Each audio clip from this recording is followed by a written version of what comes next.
নমস্কার বন্ধুরা, তোমাদের সকলকে স্বাগত জানাই আমার ইউটিউব চ্যানেল মৌমিতা টিউটোরিয়াল হোমে। আজকে আমরা আলোচনা করব পঞ্চম শ্রেণীর আমার গণিত বইয়ের 121 থেকে 127 নম্বর পৃষ্ঠার অঙ্কগুলি। চলো তাহলে আজকের ভিডিওটি শুরু করা যাক। 121 নম্বর পাতায় আয়তাকার বাগানের দৈর্ঘ্য ও প্রস্থ খুঁজি। দেখছি একটা জমির ছবি দেওয়া আছে। একের দাগে আছে একটি আয়তাকার ক্ষেত্রের পরিসীমা 360 মিটার, দৈর্ঘ্য 100 মিটার, প্রস্থ কত? প্রথমেই আয়তাকার ক্ষেত্রের অর্ধেক পরিসীমা বের করব। পরিসীমাকে 2 দিয়ে ভাগ করলে অর্ধেক পরিসীমা চলে আসবে। তাহলে 360কে 2 দিয়ে ভাগ করে এসেছে 180 মিটার। তাহলে দৈর্ঘ্য ও প্রস্থের সমষ্টি 180 মিটার। তাহলে দৈর্ঘ্য দেওয়া আছে 100 মিটার, প্রস্থ তাহলে 180 থেকে 100 বিয়োগ করলেই আমরা পেয়ে যাচ্ছি 80 মিটার প্রস্থ। 2-এর দাগে আছে আয়তাকার ক্ষেত্রের পরিসীমা 120 মিটার, প্রস্থ 20 মিটার, দৈর্ঘ্য কত? একই রকমভাবে পরিসীমাকে 2 দিয়ে ভাগ করে অর্ধেক পরিসীমা বের করতে হবে। 60 মিটার, দৈর্ঘ্য ও প্রস্থের সমষ্টি 60 মিটার, প্রস্থ যদি 20 মিটার হয়, দৈর্ঘ্য তাহলে কত হবে? 60 বিয়োগ 20 সমান 40 মিটার। 122 পাতায় নিজে চেষ্টা করি। একের দাগে কী আছে? আয়তাকার জমির জন্য ফাঁকা ঘরে সংখ্যা বসায়। দেখছি দৈর্ঘ্য কোনোটার প্রস্থ কোনোটার পরিসীমা দেওয়া আছে, আমাদেরকে বাকি অঙ্কগুলো বের করতে হবে। দেখো, প্রথমেরটায় প্রস্থ আছে 20 মিটার, পরিসীমা আছে 100 মিটার। তাহলে আমরা প্রথমে অর্ধ পরিসীমা করে প্রস্থ বিয়োগ করব, তাহলেই পেয়ে যাব পরিসীমার অর্ধেক মানে 50 বিয়োগ প্রস্থ 20 মানে 30 মিটার। পরেরটা আছে দৈর্ঘ্য 50 মিটার, পরিসীমা 150 মিটার। তাহলে অর্ধ পরিসীমা করলাম 75 বিয়োগ 50 দৈর্ঘ্য, তাহলে কত পেলাম? 25 মিটার। পরেরটা প্রস্থ আছে 40 মিটার, পরিসীমা আছে 20 মিটার। তাহলে দৈর্ঘ্য কি করে বের করব? অর্ধ পরিসীমা বিয়োগ প্রস্থ, অর্ধ পরিসীমা করলে হয় 200 ভাগ 2 সমান 100 বিয়োগ 40 সমান 60 সেমি।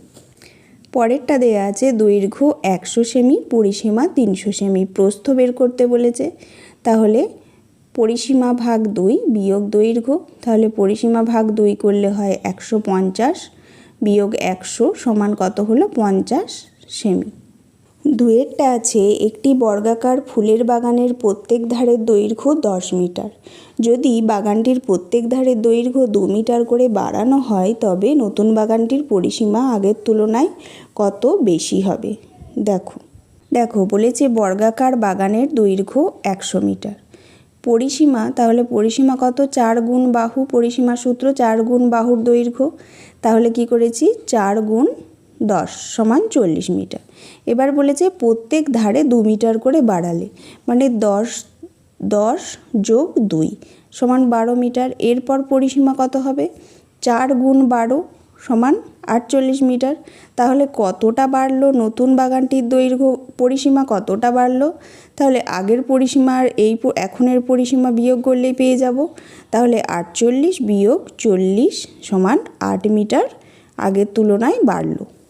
এর অঙ্কটা একই রকম। একটি আয়তাকার পার্কের দৈর্ঘ্য 25 মিটার, প্রস্থ 15 মিটার। যদি পার্কটি প্রত্যেক ধারের দৈর্ঘ্য 2 মিটার করে বাড়ানো হয়, তবে নতুন বাগানটির পরিসীমা আগের থেকে কত বেশি হবে? একই অঙ্ক আমরা করে নেব। দেখো বলেছে আয়তাকার পার্কের দৈর্ঘ্য 25 মিটার, প্রস্থ 15 মিটার। তাহলে পরিসীমা কত? 2 গুণ দৈর্ঘ্য যোগ প্রস্থ, তাহলে 2 গুণ 25 যোগ 15 সমান 2 গুণ 40। তাহলে কত হলো? 80 মিটার। পরিসীমা পেলাম 80 মিটার। এবার বলেছে প্রত্যেক ধারে 2 মিটার করে বাড়ালে দৈর্ঘ্য কত হবে? 25 যোগ 2 তাহলে 27। প্রস্থ কত হবে? 15 যোগ 2 সমান 17। এবার এখন পরিসীমা কত হবে বের করব। তাহলে 2 গুণ 27 যোগ 17 সমান 2 গুণ 44 মিটার সমান 88। তাহলে কতটা পরিসীমা বাড়লো? আগের পরিসীমা ছিল 80, এখন হলো 88। তাহলে দুটো বিয়োগ করব, 88 থেকে 80, তাহলে 8 মিটার। তাহলে নতুন বাগানটির পরিসীমা আগের থেকে 8 মিটার বেশি হলো। আরেকটা দেখো, সমান পরিসীমা বিশিষ্ট একটি আয়তকার ও একটি বর্গাকার জমি আছে। মানে আয়তকার ও বর্গাকার দুটো জমিরই পরিসীমা একই মাপ। আয়তকার জমির দৈর্ঘ্য 40 মিটার ও প্রস্থ 20 মিটার। প্রতি মিটার বেড়ার জন্য 7 টাকা খরচ হলে বর্গাকার জমিটির পরিসীমা জমিটি চারপাশে বেড়া দিতে কত খরচ হবে? তাহলে একটি জমির পরিসীমা পেলেই আমরা দুটো জমির পরিসীমায় পেয়ে যাব। তাহলে অঙ্কটা খুব সহজ। দেখো, আয়তকার জমির দৈর্ঘ্য বলেছে 40 মিটার, প্রস্থ 20 মিটার। তাহলে পরিসীমা বের করব। 2 গুণ 40 যোগ 20 সমান 2 গুণ 60 সমান 120 মিটার। তাহলে আয়তকার জমির পরিসীমা যদি 120 হয়, বর্গাকার জমিটিরও পরিসীমা 120 মিটার। তাহলে বর্গাকার জমিটির বেড়া দিতে কত খরচ হবে? 120 গুণ 7, তাহলে কত হলো? 840 টাকা খরচ হবে। এবার 5-এর অঙ্কটা দেখো। এরকম একটা ছবি আছে, ABCDEF নাম দেয়া আছে, সব মাপগুলো, বাহুর মাপগুলো দেয়া আছে। বলেছে AEFD মানে AEFD এর পরিসীমা বের করতে বলেছে। তাহলে আমরা মাপগুলো দেখে দেখে করে নেব। ABর মাপ কত? 12 আর AFDর মাপ 9। তাহলে আমরা কত পেলাম? 2 গুণ 12 যোগ 9 সমান 2 গুণ 21 সমান 42 মিটার। এবার বলেছে ABCDর পরিসীমা। তাহলে আমরা সব বাহুগুলো দেখতে পাচ্ছি 12। তাহলে ABCDর পরিসীমা 4 গুণ বাহুর দৈর্ঘ্য মানে 4 গুণ 12 সমান 48 মিটার। 123 নম্বর পাতায় চলে আসি। ছক কাগজে দেখি কে কতটা জায়গা দখল করে আছে। প্রথমেরটা আমরা দেখতে পাচ্ছি 9টি বর্গাকার ঘর দখল করে আছে। পরেরগুলো আমরা গুনে গুনে লিখে নেব। দুটো হাফকে ধরে একটা ঘর ধরব, বাকি যেগুলো ফুল ঘর আছে সেগুলো গুনব। 12টা পরেরটা 12টা ঘর দখল করে আছে, তারপরেরটা 20টা ঘর, তারপরেরটা 12টা, তারপরে 16, তারপরেরটাও 16টা ঘর দখল করে আছে। পাতায় ছক কাগজের এক একটি বর্গের এক একটি বাহুর মাপ 1 সেমি নিয়েছি। ছক কাগজে একটি বর্গাকার ঘর কত জায়গা দখল করেছে? একটি বর্গ ঘর 1 বর্গ সেমি জায়গা দখল করেছে। 16 বর্গ ঘর জুড়ে যে বর্গক্ষেত্র আছে তার একটির তাহলে বাহুর দৈর্ঘ্য 4 সেমি। 16 বর্গ ঘর ধরে যে আয়তক্ষেত্র আছে তার একটির বাহুর দৈর্ঘ্য 8 সেমি, প্রস্থ 2 সেমি। তাহলে কি বলেছে? নিচের ছকটায় চলে আসি। দুটো আয়তক্ষেত্রের তুলনা করতে বলেছে। 18টি বর্গাকার ঘর দখল করে আছে সেটার একটির বাহুর দৈর্ঘ্য 1 সেমি হলে দৈর্ঘ্য কত পাচ্ছি আমরা? 6 সেমি। আর প্রস্থের দিকে দেখো 3টে করে ঘর আছে, 3 সেমি। তাহলে এক একটি বাহুর দৈর্ঘ্য 1 সেমি, তাই 1 বর্গ সেমি জায়গা জুড়ে আছে। 1 বর্গ ঘর মানে 1 বর্গ সেমি। তাহলে কি পেলাম? উপরের আয়তক্ষেত্রটি 18 বর্গ সেমি। 6 গুণ 3 করলে কি পাবো? 18 বর্গ সেমি জায়গা জুড়ে আছে। এই দিকের ছবিটায় দেখতে পাচ্ছি 18টি বর্গাকার ঘর আছে। একটি বর্গের একটি বাহুর দৈর্ঘ্য 1 সেমি। তাহলে আয়তক্ষেত্রটা দৈর্ঘ্যের দিকে দেখছি 9টা ঘর আছে মানে 9 সেমি। প্রস্থের দিকে দেখছি 2টো ঘর আছে মানে 2 সেমি। যেহেতু একটি বর্গের দৈর্ঘ্য 1 সেমি, তাই 1 বর্গ ঘর সমান 1 বর্গ সেমি। উপরের আয়তক্ষেত্রটি 18 বর্গ সেমি জায়গা দখল জুড়ে আছে। তাহলে আমরা কি শিখলাম এখানে? কোনো একটি ক্ষেত্র যতটুকু জায়গা দখল করে থাকে তাকে বলে ক্ষেত্রফল। পরের পাতায় 125 নম্বর পাতায় চলে এসো। তাই পেলাম যে আয়তক্ষেত্রের দৈর্ঘ্য 6 সেমি, প্রস্থ 3 সেমি। ক্ষেত্রফল তাহলে কত? 6 গুণ 3 সেমি সমান 18 সেমি। আবার আরেকটা আয়তক্ষেত্রের দৈর্ঘ্য ছিল 9 সেমি, প্রস্থ ছিল 2 সেমি। তাহলে ক্ষেত্রফল কত পেলাম? 9 গুণ 2 সমান 18 সেমি। তাহলে আয়তক্ষেত্রের ক্ষেত্রফলের সূত্রটা আমরা কি শিখলাম? আগের শিখেছিলাম পরিসীমার সূত্র, এখন ক্ষেত্রফলের সূত্র কী শিখলাম? দৈর্ঘ্য গুণ প্রস্থ। আমরা পরিসীমার সূত্র শিখেছিলাম 2 গুণ দৈর্ঘ্য যোগ প্রস্থ। সূত্রগুলো ভালো করে মনে রাখলেই অঙ্ক করা সহজ হবে। আরও দুটি আয়তক্ষেত্রের ক্ষেত্রফলের তুলনা করি। দেখছি ছবি আছে, বর্গাকার ঘর গুণে আমরা করব। দেখো ছবি আছে, মোট 20টি বর্গাকার ঘর আছে। দৈর্ঘ্যের দিকে 10টি, প্রস্থের দিকে 2টি। তাহলে 10 গুণ 2 সমান 20 বর্গ সেমি। আয়তক্ষেত্রের পাশে লেখা আছে আয়তক্ষেত্রের দৈর্ঘ্য 10, প্রস্থ 2।